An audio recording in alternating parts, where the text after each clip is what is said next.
between all the injury updates on Aaron Judge, on Giancarlo Stanton, obviously the one on Max Fried, along with the performance in the game, a returning starting pitcher on a pitch count, pitching pretty well, the bullpen doing a good job, the offense doing nothing but doing just enough, and Jazz Chisholm doing something that may piss you off. Yesterday was the typical day in Yankees land. Yeah, this is a mid-late summer Yankees. They're good, but they're not good. I'm frustrated by them, but they keep winning. What the hell do I want to think about this team right now and going forward? The good thing is it seems like Max Fried is not very dangerously injured. I don't know what to take about from Aaron Boone's comments on this, but it doesn't feel like it was the same as it was as we were intimating yesterday, where it's going to be 2 months before he comes back, which is a good thing. But again, do we ever really know?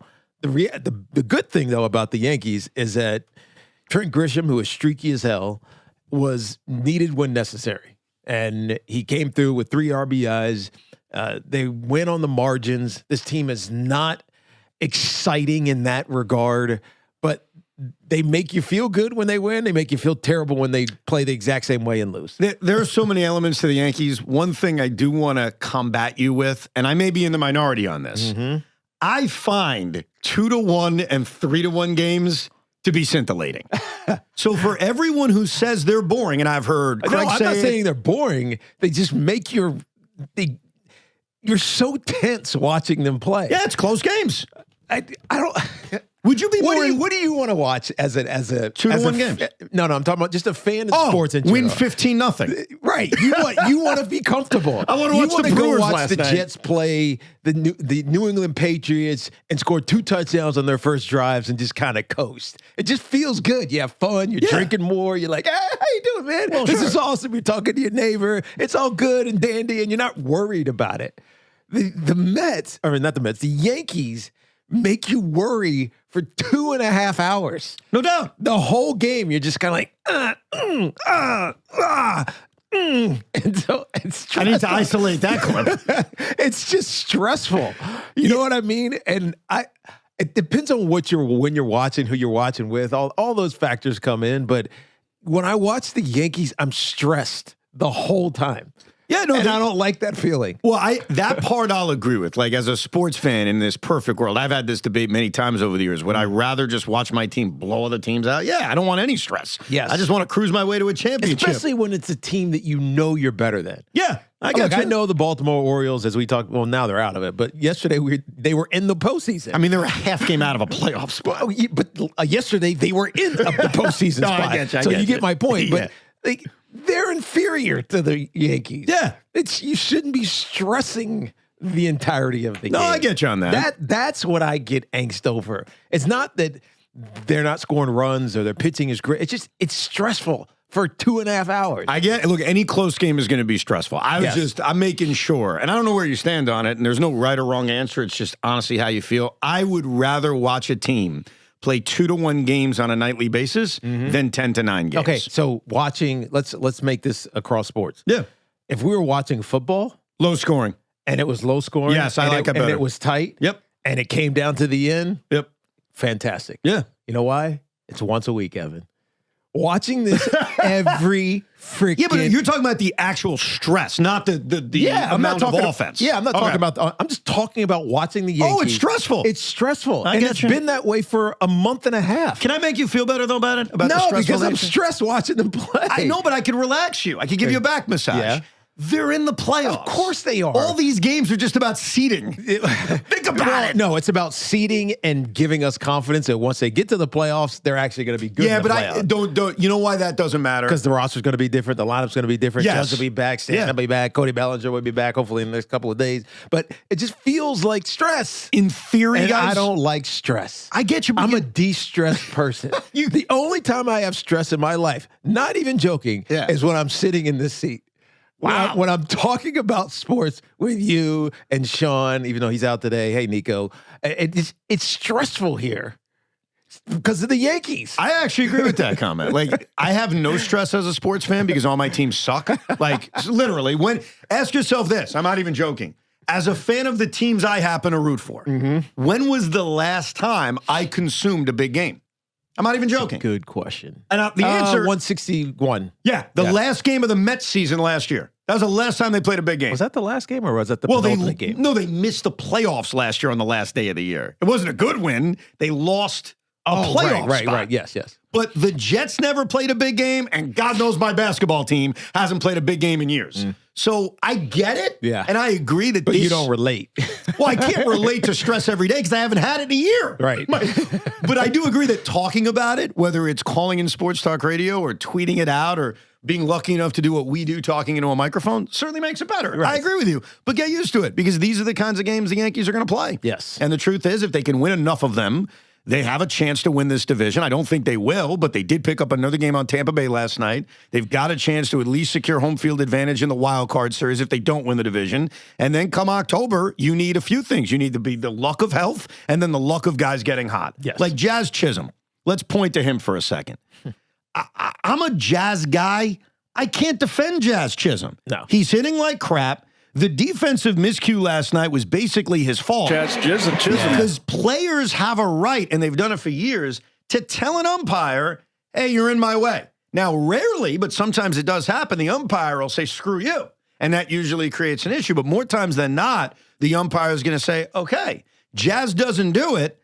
A ground ball kind of gets distracted for him by the second base umpire, and Jazz misses it and then is visibly angry at the umpire. Yes. And we're all watching it, and David Cohn jumped on it quickly to say, Jazz could have said something.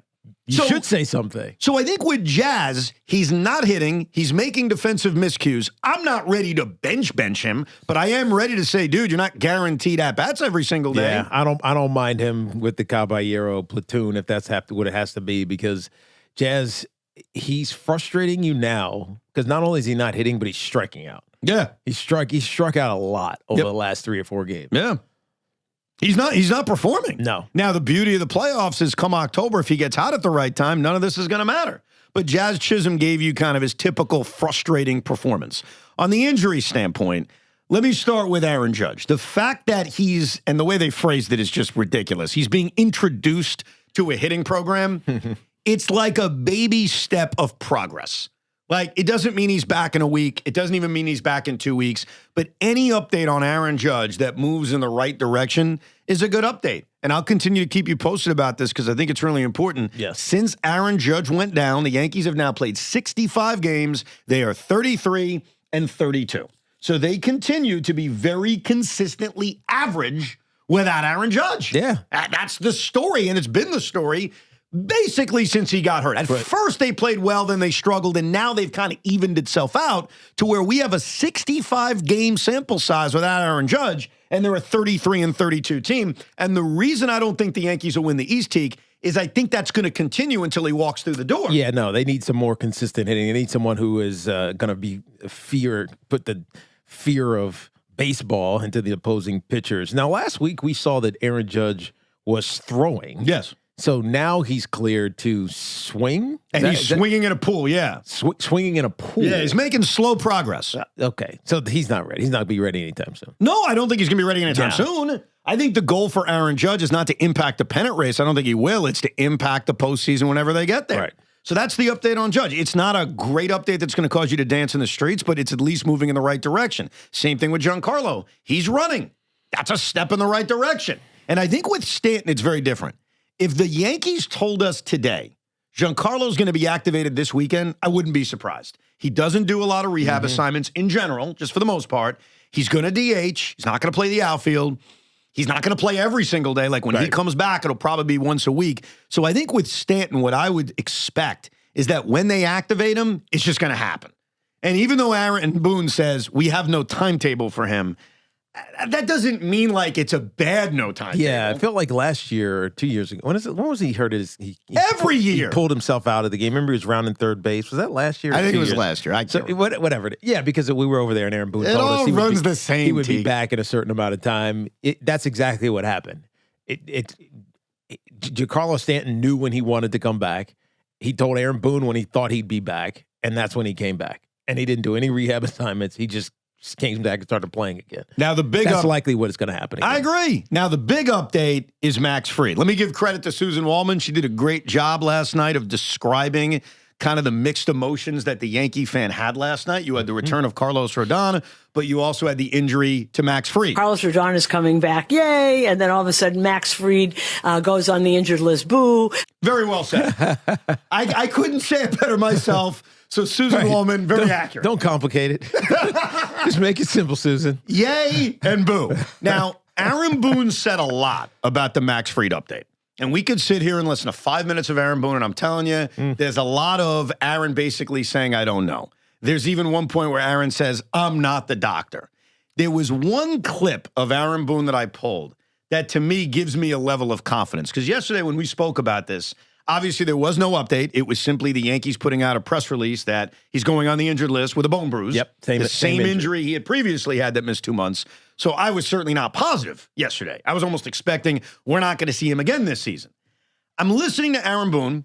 I'm taking my opinion. I'm throwing it out because that was just my opinion yesterday. Let me hear what Aaron Boone has to say, and maybe it'll change my mind. And as he was talking, I'm like, this doesn't make me feel better. There was one line that gave me peace of mind that Fried could be back very, very soon. Here's what Aaron said. In a lot of ways, I feel like he close to being able to make his next start, but we just trying to be a little bit cautious here and kind of manage this thing as we get now here down the stretch. So, we'll see.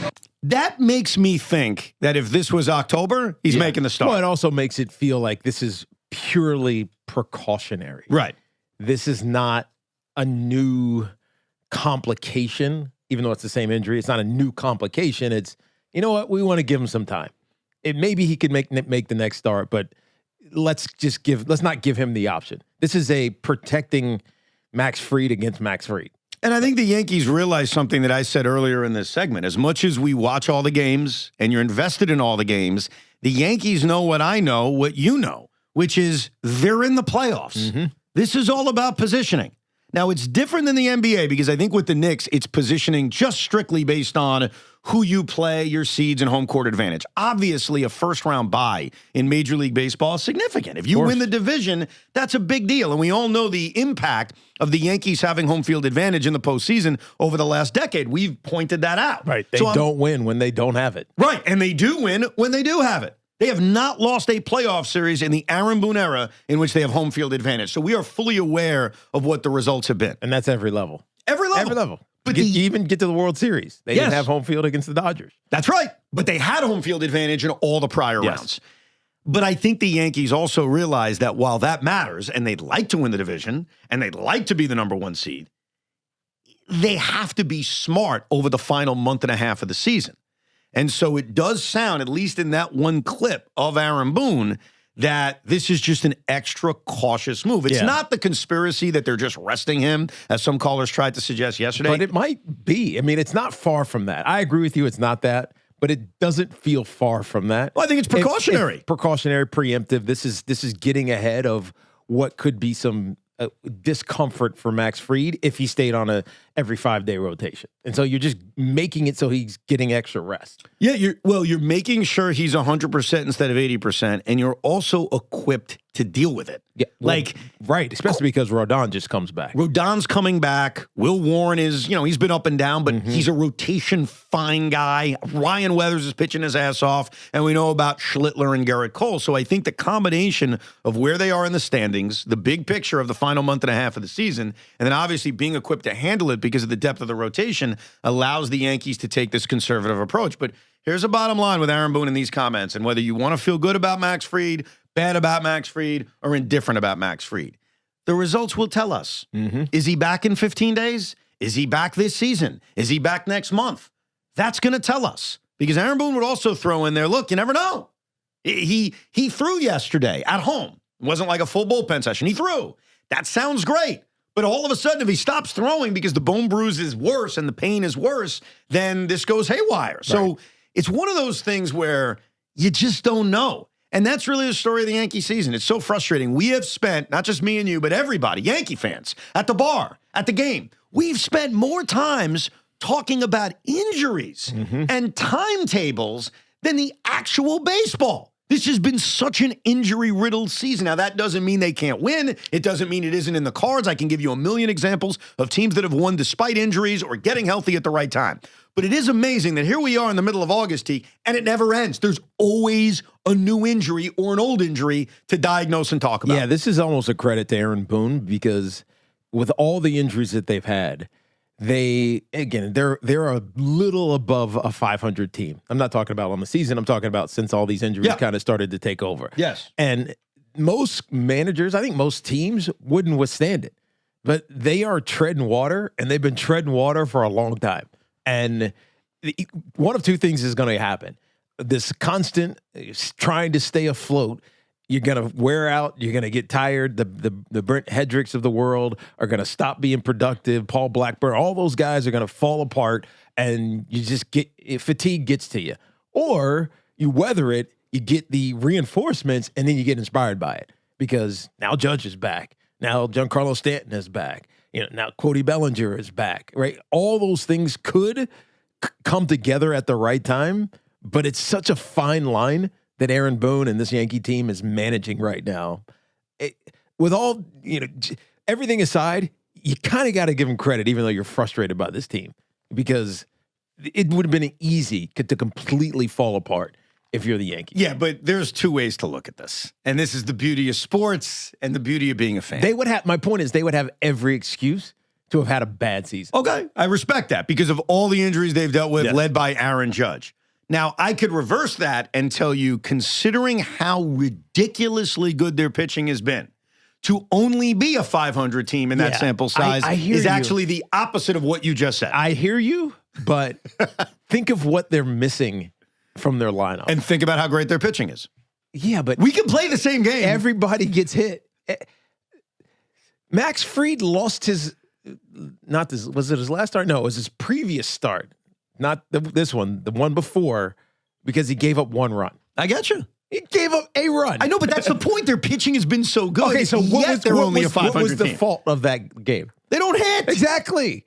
It wasn't because their pitching faltered. But that's my point. Like, for everyone who says, and you're not wrong, I'm not wrong either. It's all about perspective and how you want to view it. Yes, that's true. It's amazing that despite all these injuries, the Yankees have survived. True statement. Mm-hmm. Just like my statement is true. It is amazing, despite having ridiculously good pitching, they only win half their games. Well, I mean, look about yesterday. Both of them are true. Think about yesterday. Who would have thought 2 weeks ago we'd be saying, thank God for Trent Grisham. Right.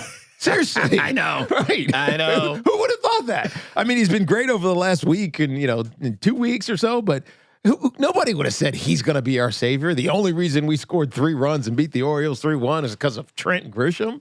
No, nobody would have said that. The Trent Grisham game last night down in Baltimore, Maryland. We'll get to your Yankee calls coming up and more. 888-808-1019. You talk about reinforcements. It's not just the guys coming off the injured list. I'm going to throw a name at you you've completely forgotten about that could make a huge impact on the Yankees down the stretch.